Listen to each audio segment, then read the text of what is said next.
औसा तालुक्यातील वाघोली येथे गेल्या 11 वर्षापासून अखंड हरिनाम सप्ताह, ग्रंथराज ज्ञानेश्वरी पारायण आणि भागवत कथा ज्ञानयज्ञ सोहळ्याचे आयोजन सातत्याने होत आहे।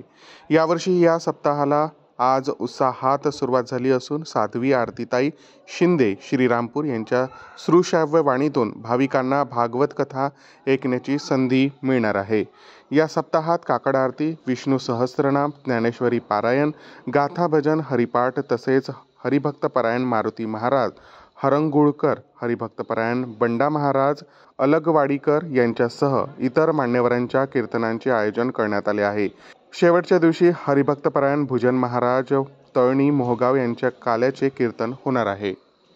या सप्ताहाच्या उद्घाटन प्रसंगी सरपंच उषाबाई पवार, उपसरपंच गोपीचंद पवार, वारकरी साहित्य परिषदेचे तालुकाध्यक्ष भागवत गोरे, तंटामुक्ती अध्यक्ष पंढरी पवार आणि गावातील इतर मान्यवरांसह ग्रामस्थ मोठ्या संख्येने उपस्थित होते। सप्ताह कमिटीच्या वतीने सर्व भाविकांना या धार्मिक सोहळ्यात सहभागी होण्याचे आवाहन करण्यात आले आहे।